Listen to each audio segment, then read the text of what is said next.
चुनाव आयोग का काम होता है निष्पक्ष तरीके से चुनाव की प्रक्रिया कराना, चुनाव कराना।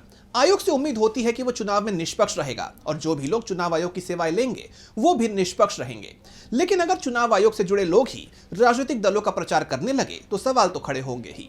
ऐसा ही एक मामला सामने आया है जिसको लेकर चुनाव आयोग एक बार फिर गिर गया है। तो क्या है ये पूरी खबर, जानेंगे इस रिपोर्ट में। चुनाव आयोग की निष्पक्षता पर तो पहले से ही सवाल उठते रहे हैं। विपक्ष लगातार चुनाव आयोग को बीजेपी की कठपुतली बताता रहा है और अब एक ऐसा ही मामला सामने आया है जिसने कई सवाल खड़े कर दिए हैं। बिहार में मतदान के लिए अपील करने के लिए चुनाव आयोग के जरिए चुनाव आयोग की आइकॉन बनाई गई। अभिनेत्री नीतू चंद्रा चुनाव नतीजों के दौरान सरकार, राजनेताओं और राजनीतिक मुद्दों पर खुलकर बोलती नजर आई।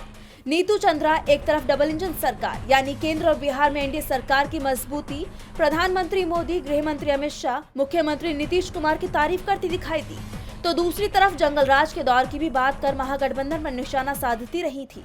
सोशल मीडिया पर नीतू का बयान काफी वायरल हो रहा है। जब उनसे ऐतिहासिक वोटिंग पर सवाल पूछा गया तो उन्होंने कहा कि सब लोग तनाव में थे जंगल राज को लेकर, जिसका एक आतंक उनके मन में था।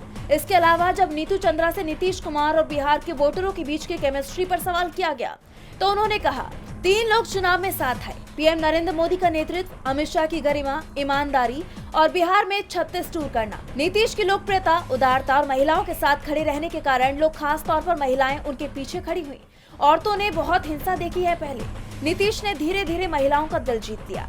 अब उनके इस बयान से ये साफ है कि महागठबंधन को सिर्फ एनडीए का मुकाबला नहीं करना पड़ रहा था, बल्कि एनडीए को चुनाव आयोग का भी साथ मिला हुआ था। चुनाव आयोग के लोग ही बीजेपी और एनडीए का प्रचार कर रहे थे।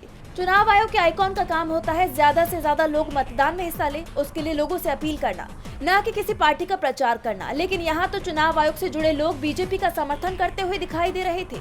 ये अपने आप में बेहद हैरान करने वाली घटना थी। डीबी लाइव की रिपोर्ट।